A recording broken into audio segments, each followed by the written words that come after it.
Təsəvvür edin ki, yaxın bir dostunuz sizə anidən belə bir mesaj göndərir. Yəni, yazır ki, təcili mənə zəng et, çox pis xəbər var və dərhal yoxa çıxır. Aha, ən pis senaryo. Elədir, zəng çatmır, heç bir təfərrüat yoxdur. O dəqiqə ağlınıza yəqin ki, ən qorxunc şeylər gəlir. Daxilən böyük bir gərginlik yaşayırsınız, düzdür? Əlbəttə, adam yerində dura bilmir. Ay sağ ol. Bax, bugünkü təhlilimiz məhz bu hiss, yəni bu qəribə intriqa barədədir. Biz adətən sizin üçün onlarla məqaləni, qalın tədqiqatları ələkdən keçiririk. Amma bu dəfə qabağımızda tam fərqli, deyərlər, bir anomaliya var. Çox qəribə bir anomaliyadır özü də. Həqiqətən, siz bizə sadəcə 4 sözdən ibarət sirli bir mətin göndərmisiniz. Adı dilə sadəcə yapışdırılan metin gedir.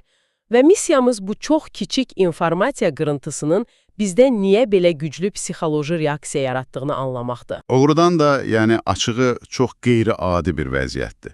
Ortada bir mətndən çox, belə deyək də, çox kəskin bir məlumat boşluğu var.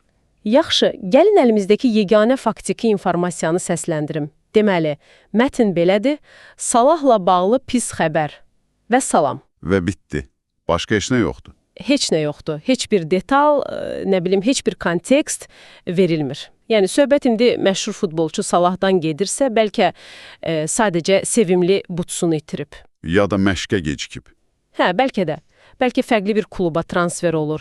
Yoxsa doğrudan da Allah eləməsin, faciəvi nəsə var. Biz ümumiyyətlə bilmirik. Bəs niyə yalnız bir neçə sözdən ibarət bu qırıntı bizi bu cür, təşvişə sala bilir? Baxın, burada əsas məsələ məlumatın özü deyil. Əsas məsələ məhz o, qeyd etdiyiniz boşluqdur. İnsan beyni, necə deyərlər, hekayələri tamamlamağa çox meyillidir. Yəni, qeyri-müəyyənliyi sevmirik. Tamamilə düzdür. Qeyri-müəyyənliyi yox etməyə proqramlaşdırılmışıq. Mətnin mexanikasına biraz diqqət yetirin. Əvvəlcə ortada konkret bir ad var, düzdür? Salah. Aha, tanış ad. Bəli, sizin beyniniz bu tanıdığı adla dərhal əlaqə qurur. Ardınca gələn o pis sözü isə dərhal negativ emosiyanı işə salır. Yəni, beynimizə bir növ təhlükə siqnalı göndərir. Yəni, cümlə bizə nə olduğunu demir, amma nəsə olduğunu hiss etdirir. Ay sağ ol, sadəcə nəsə olduğunu və bunun çox təcili, vacib olduğunu vurğulayır. Amma bir dəqiqə, mən burada biraz şübhəliyəm açığı. Niyə? Doğrudanmı bunun arxasında bilərəkdən qurulmuş belə qəliz bir psixoloji tələb var? Yəni, xüsusi bir manipulyasiya olduğunu düşünürsünüz. Bəlkə bu sadəcə xəbəri tez yaymağa tələsən, biraz təcrübəsiz ya da tənbəl bir idman jurnalistinin səhvidir. Bu da mümkündür, əlbəttə. Yəni, niyə buna dərhal belə klassik manipulyasiya üsulu damğası vururuq ki? Çox yerində sualdır əslində. Bəli, dediyiniz kimi bu sadəcə tələsik atılmış və heç redaktə olunmamış bir başlıq da ola bilir. Lakin, bilirsiniz, jurnalistin niyyətinin nə olmasından asılı olmayaraq, bu formatın bizim instinktlərimiz üzərindəki təsiri eynidir. Yəni, nəticə dəyişmir. Dəyişmir. Çünki bu mexanizm bizim məntiqi şuurumuza yox, birbaşa o ibtidai emosiyalarımıza xitab edir.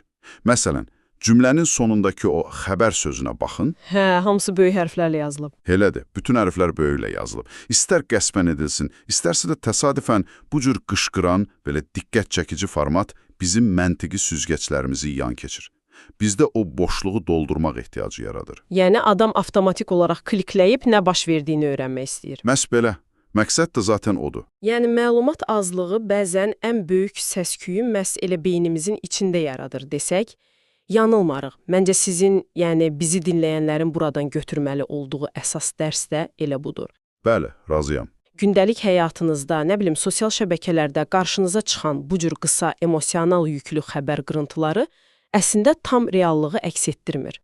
Onlar sadəcə diqqətinizi çəkmək, sizi o axtarış boşluğuna salmaq üçün atılmış bir qarmaqdır. Və bu, indiki sürətli informasiya dövrünün ən böyük sınaqlarından biridir məncə.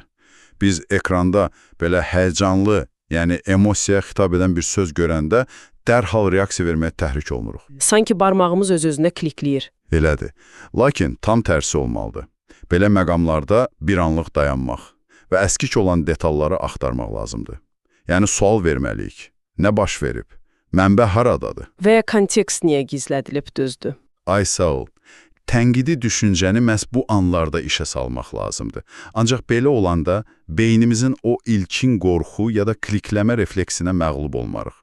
Deməli, əsas məsələ passiv istehlakçıdan aktiv tədqiqatçıya çevrilməkdir. Çox gözəl nöqtədir.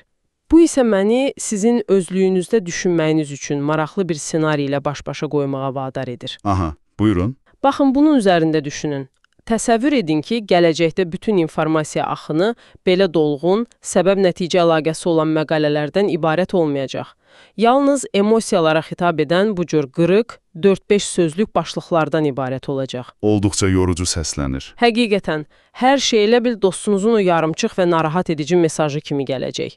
Belə bir dünyada biz həqiqəti sadəcə səs-küydən və illüziyadan ayırmaq üçün daxilimizdə hansı yeni süzgəçlərə güvənməli olacağıq?